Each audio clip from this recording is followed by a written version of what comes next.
গোৱালপাৰা পঞ্চৰত্নৰ উচ্ছেদিতৰ কাষত আমচু। আজি প্ৰয়াত বয়াত আলীৰ পৰিয়ালক আমচুৱে প্ৰদান কৰিলে মুখ্যমন্ত্ৰী সাহায্যৰ 2 লাখ টকাৰ চেক। গোৱালপাৰা জিলাৰ পঞ্চৰত্ন প্ৰয়াত বয়াত আলীৰ পৰিয়ালৰ কাষত আজি উপস্থিত হৈ আমচুৰ সভাপতি ৰেজাউল কৰিম চৰকাৰসহ আমচুৰ এটি প্ৰতিনিধি দল।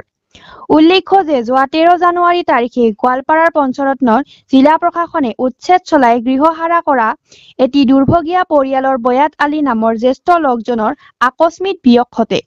গোৱালপাৰা জিলাৰ আমচুৱে উচ্ছেদৰ ফলত গৃহহাৰা হৈ পুহমহীয়া ঠাণ্ডাত মুকলি আকাশৰ তলত নিশা কটাবলগীয়া হোৱাত অতিপাত ঠাণ্ডা আৰু মানসিক চাপগ্ৰস্ত হৈ বয়াত আলীৰ মৃত্যু হোৱা বুলি অভিযোগ কৰে আৰু ইয়াৰ প্ৰতিবাদত আমচুৱে গণতান্ত্ৰিক আন্দোলনৰ কাৰ্যসূচী গ্ৰহণ কৰে। ইয়াৰ পৰৱৰ্তী সময়ত যোৱা 12 ফেব্ৰুৱাৰী তাৰিখে আমচুৰ কেন্দ্ৰীয় সভাপতি ৰেজাউল কৰিম চৰকাৰৰ নেতৃত্বত এটি সজাতি দলে মুখ্যমন্ত্ৰী ডক্টৰ হিমন্ত বিশ্ব শৰ্মাক সাক্ষাৎ কৰি এখন স্মাৰক পত্ৰ প্ৰদান কৰে।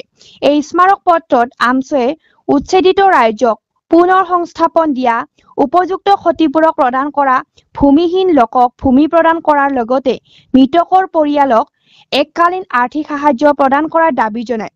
মুখ্যমন্ত্ৰীয়ে এই দাবীৰ প্ৰতি সঁহাৰি জনাই মৃত বয়াত আলীৰ পৰিয়ালক 2 লাখ টকাৰ এককালীন আৰ্থিক সাহায্য আগবঢ়ায়।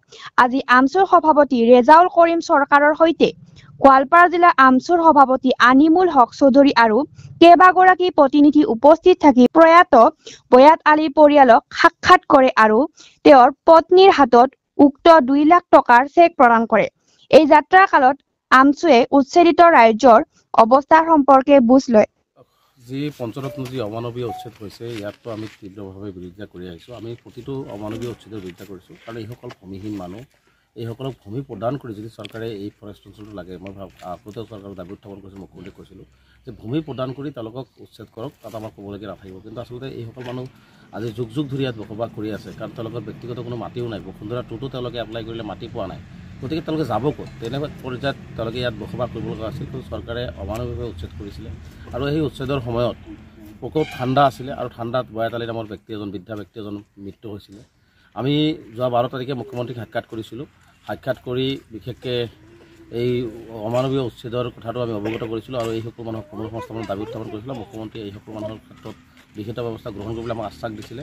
আৰু বয়াত আলীৰ পৰিয়ালটো যিহেতু অসহায় হৈ পৰিল, ঠাণ্ডাত যিহেতু তেওঁ নিহত হ'ল উচ্ছেদৰ কাৰণে, যে তেখেতৰ পৰিয়ালটো যাতে এটা আৰ্থিক ক্ষতিপূৰণ পায়, তাৰ কাৰণে আমি মুখ্যমন্ত্ৰী ডাঙৰীয়াক আহ্বান জনাইছিলোঁ। আৰু মুখ্যমন্ত্ৰী ডাঙৰীয়াই আমাৰ আহ্বানৰ প্ৰতি সঁহাৰি জনাই এই পৰিয়ালটোলৈ 2 লাখ টকাৰ এটা আৰ্থিক অনুদান আগবঢ়াইছে। আৰু সেই আৰ্থিক অনুদানটি আজি আমি পৰিয়ালটোৰ হাতত গোটাই আজি তুলি দিলোঁ।